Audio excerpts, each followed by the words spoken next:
Hello, welcome back to LA Show. Thank you guys so much for tuning back in with me. Today, I wanted to talk about a very serious topic that seems to be reemerging, as we can see in some coverage on the news and some coverage just on social media. There are a ton of African American women crying out for some type of observance to what's been going on lately. So I posted a repost on my Instagram page at LAShow_. I reposted something from Tammy Rivera, Waka Flocka's wife, love and hip hop star. Her Instagram is Charlie's Angel with 3 L's. And she reposted a mirage of different stories from women ranging from different southern states. Georgia is one. Alabama is another one. And if you want to go to my Instagram page and see that, Facebook as well, Twitter, you will see like they were talking about the same exact experience where they felt like they were going to be kidnapped, or they were going to be they were uncomfortable in a certain situation. So I started digging into it a little bit more, and I was like, wow, this is crazy. And Twitter has some things that are popping up on it every day from women. And I started seeing more videos about women seeing different things and feeling that sense of not feeling safe. And we already know about the Ubers and Lyfts, so that's undebatable. So I did some more research, and I'm going to give you guys a small, comprehensive type of overlook on what's going on in the human trafficking and sex trafficking world as it relates to a couple years ago and today. And you guys pay attention to the stories at the end of these women. Some people have called them out for being over dramatic, or you know how people do. So this is what it is. So my first article comes from ebony.com, and this article was back in 2014. It says, Black Girls for Sale. Earlier this month, in response to a growing international condemnation of the April 14th kidnapping of more than 300 Nigerian girls, Abubakar Shekau, a leader of the terrorist group Boko Haram, made a defiant statement that will live with me forever on his intentions of the 276 kidnapped girls that remain missing. Shekau stated, I will sell them in the market by Allah. The outcry on social media was swift and strong.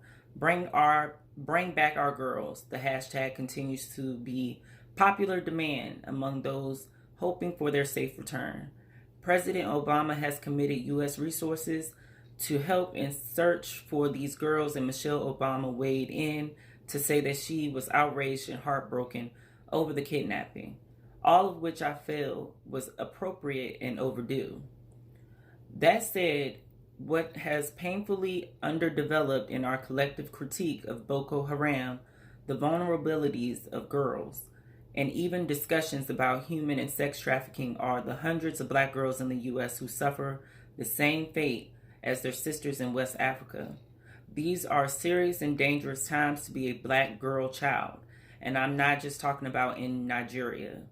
Our demands for the justice with respect to the Nigerian girls should be separated from a call to action for African American girls who are abused, kidnapped, commodified, and sold in the market each day. Right here at home, Black females are 40% of confirmed sex trafficking victims in the U.S., but underrepresented in news coverage on missing children and overrepresented among women and girls arrested for prostitution. Perhaps as a function of the deafening silence on their presence in the market, African American girls remain vulnerable to kidnap, rape, and commercial exploitation. In an interview that I conducted last year for my own research, a 13-year-old African American girl told me, when you're a prostitute, because I have been one for a couple of months now, like when you're a prostitute, you got to stop going to school. Prostituting is something that you have to do all day, but you could still go to school for like a couple of months. You could still get your education. That's if he lets you. If he lets you. Black girls in the U.S. are often left out of the public outcry against sexual exploitation and instead are presented as prostitutes who choose to participate in the sex trade. Latent in our willingness to cast them as willing participants in the underground economy are racialized gender stereotypes about the hypersexualization of black girls, a myth that was historically used to justify the rape of enslaved black females, and which has since morphed into a stereotype about fast black girls that renders them vulnerable to multiple forms of abuse.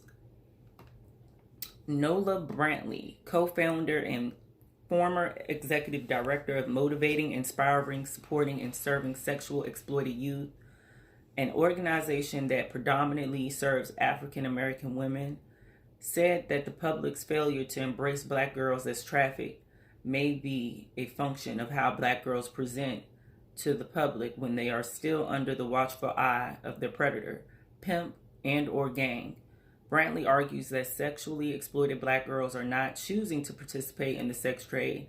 They are in the traumatic throes of a domino effect of choices made for them. Did they choose to grow up in poverty? Did they choose sexual abuse? Did they choose to get raped? Some of them before they could walk? Did they choose to grow up in a world where women and girls are not safe? Asked Brantley. As women and girls become more sexualized in the world, the more they are seen as property. But black girls are fully human. They are more than a little black hoe or a thing to break and or take. African American girls have been our forgotten daughters in responses to global convergence of racial and gender inequality. But this cannot continue. We have a responsibility to continue to address the acts of terror that objectify and victimize girls of a racial and ethnic affiliations anywhere in the world, recognizing that there is a universal threat to the safety and well-being of all of our girls. I pray for the safe return of more than 200 Nigerian girls who remain missing, as well for every other girl in a similar predicament. That was deep. So then I saw another recent article, and this is from the voice of BlackCincinnati.com. African American human trafficking numbers among the highest in the country. African American human trafficking numbers will astound you. In 2018, more than 14,000 calls were made to the National Human Trafficking Hotline.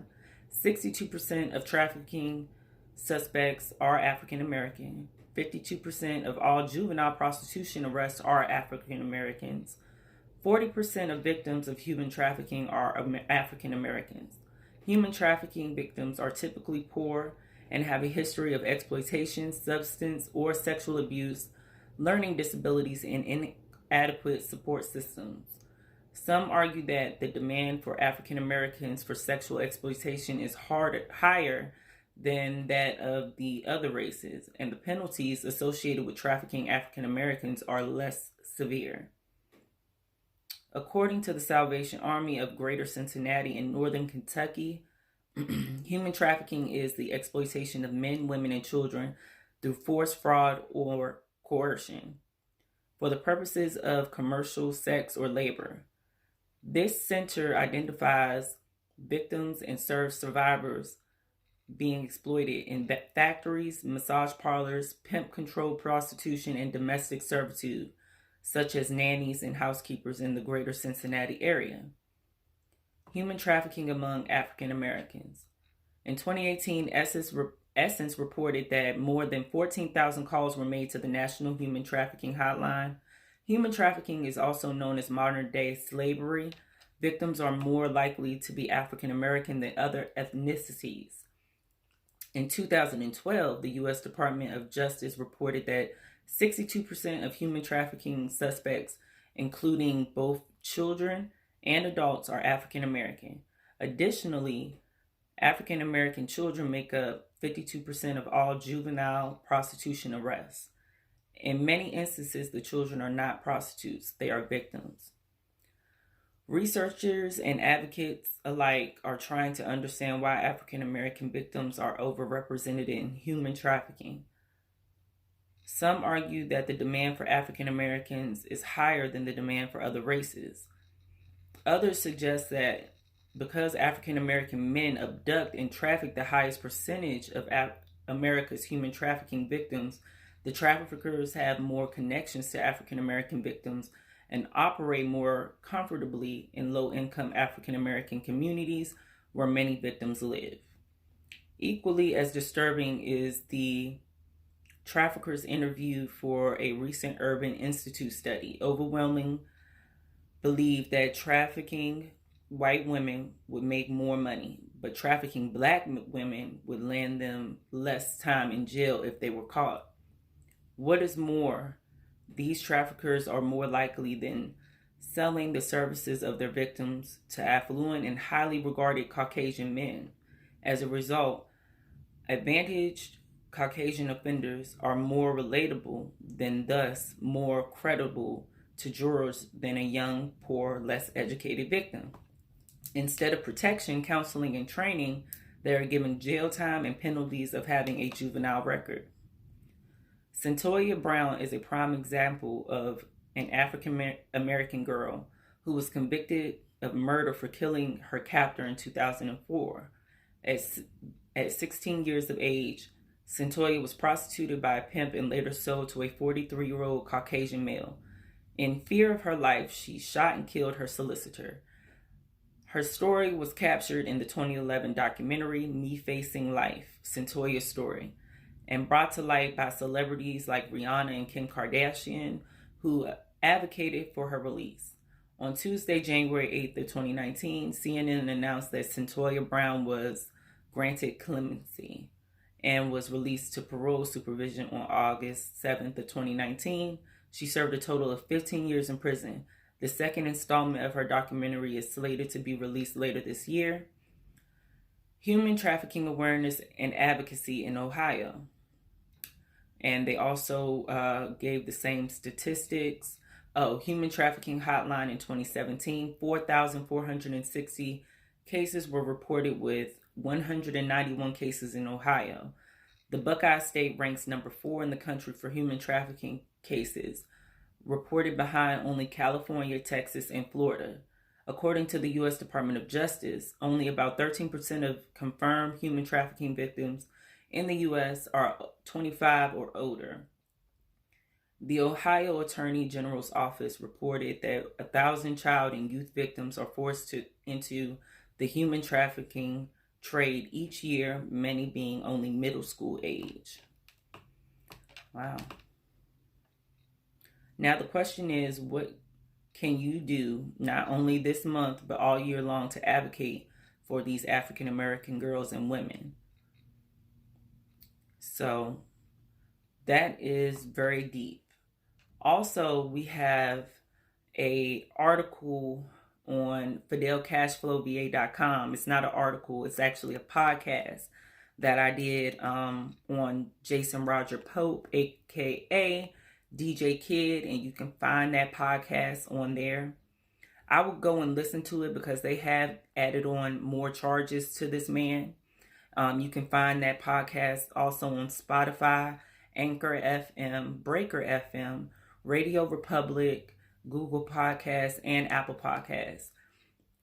He was doing a lot of sex trafficking under the guise that he was a DJ down in South Carolina. I know you guys have heard the story about this guy, and it's pretty disgusting. I mean, they are alleging that he has HIV, And some of his victims that he did have, which were young girls, they were complaining or hearing about him having HIV, and some of them even thought about committing suicide.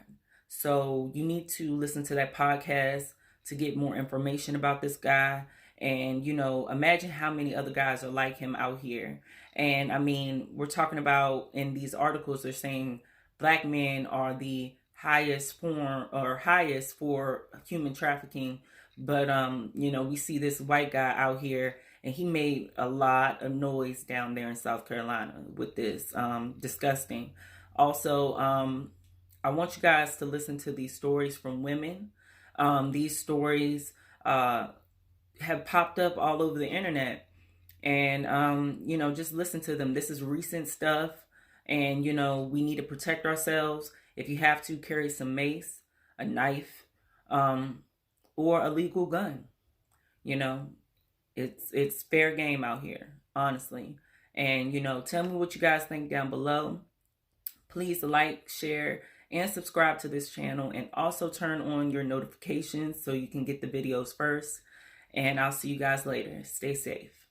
Well, my name is Ashley, and I am a human sex trafficking and rape victim. But I'm a survivor. Just to make it kind of short, I was coming home from work, getting off of work, thinking, you worked where? Red Lobster on Candler Road. Coming home from work, going to the bus stop across the street, and I was kidnapped by 3 guys, thrown into the back of a van, drugged. When I woke up, was in a hotel. It was more guys, like a room full of guys at that point, though. Didn't know what happened. They beat me and raped me at first. And then it was a 15-year-old there with me. Her name was Julie. So they had kidnapped her and found her early on. So she was already being sex trafficked by them. They told me that if I didn't work for them, they were going to kill me. I was in that situation for 2 weeks till undercover detectives found me, and they found me because my parents put up a missing persons report up here. I was able to get to a phone one day, and because I didn't know where Julie was, like, throughout that situation, a life or death situation, we made a bond like sisters. Because she was 15 and I was like older, so we tried to motivate each other through it. When they got to us, Julie was in the closet dead, overdosed from the medicine.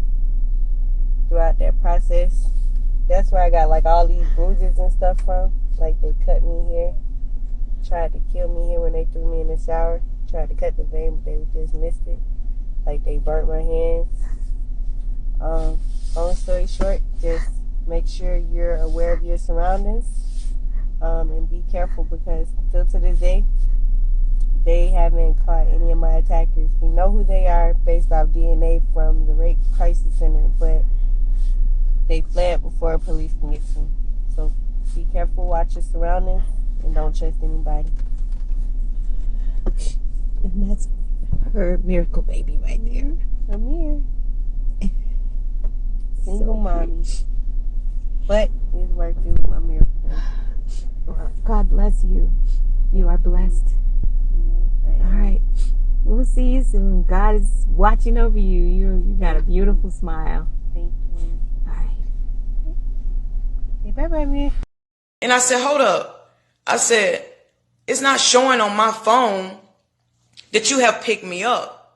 I said, and I send my location to my family whenever I'm in an Uber. I don't give a fuck who is picking me up from an Uber. If it's a woman, if it's a man, I always send my location to my brother, my kid's father. I don't give a fuck. Even when I'm traveling. So the guy looked back at me. He was like, huh? I said, ain't no fucking huh? I said, why haven't you started the fucking trip? I look up at his phone. His phone is in the holster, the little thing that you have to have, whatever. The screen is black. The screen is fucking black. And he had his phone to the side. And I said, why isn't your phone on? He didn't respond to me. And I said, push the fucking button on your phone so I can see that your phone is on. Do you guys know that this nigga tapped his fucking phone and the screen was black? His fucking screen was black. He had never fucking accepted the trip, and I am in his car. He started driving off out of the lot, and we get on the street. And I said, stop the fucking car. Stop the car. Stop the car. He touches his phone at the bottom of the screen. And when he touched the fucking screen at the bottom, the nigga phone powers on. Do you know that I had to fucking jump out of a goddamn moving car?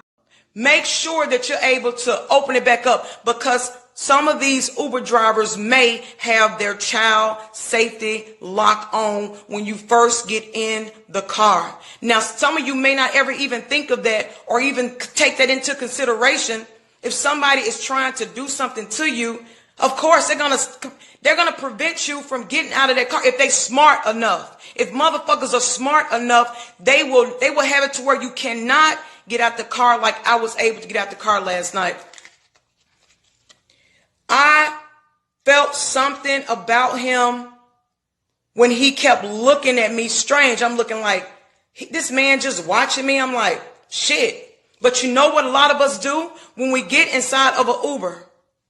We automatically we're riding. So we're texting.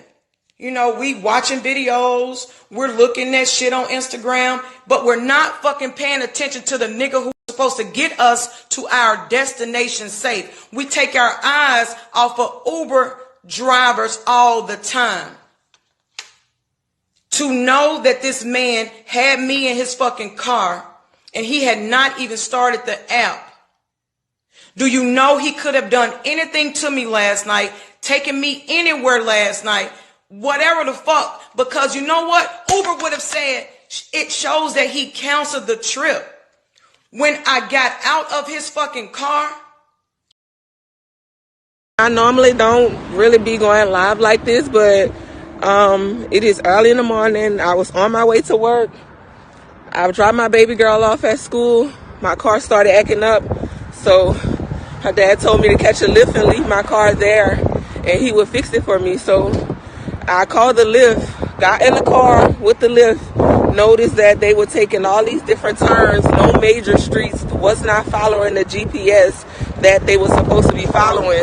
So I asked the guy, I said, why are you making all these turns? You know, this is not the way to my job. And he wouldn't answer me. He kept on just driving. So I'm noticing that I'm going down these different sidewalks, these neighborhoods. I'm so nervous. Like, I can't even really talk. So I'm asking the guy, like, why are you turning here? This is not the way to my job. So he kept telling me to be quiet, be quiet, be quiet. Like, hold on, I know what I'm doing. So he pulls up behind this other car, like a big truck. I don't even know what it was. So I'm like, just nervous because I'm on the phone the whole time and I wasn't paying attention the whole while that he was making all these turns. So I asked him, why don't you go around this truck? Why you just sitting behind this truck like this? I have to get to work. And then he wouldn't answer me. So a black guy got out of the truck. He had braids in his head and everything, and he started opening the gates to this warehouse or whatever it was, and was telling the car that I was in, the Lyft driver, to back into the warehouse or whatever. So I'm like, what are you doing? You know, like, this not the way that you're supposed to be going to my job. So I'm telling y'all to be safe out here. I had to get out the car and run. I was in a Lyft. I have all his information and everything. I was riding in a Lyft car trying to get to work because my car was acting funny. I called the police and everything. I'm still waiting on the police. I'm safe. I'm waiting at a gas station. I'm just saying, be safe so y'all can share this video. I'm in Houston, Texas. I was on Richmond and Dunvale, and it's real out here. You have to be safe. So anybody who... Let your heart be light. Y'all.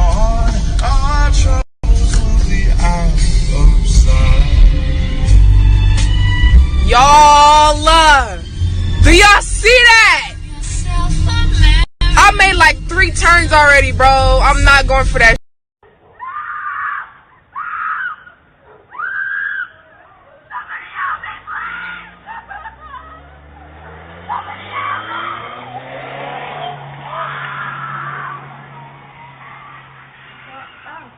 Different.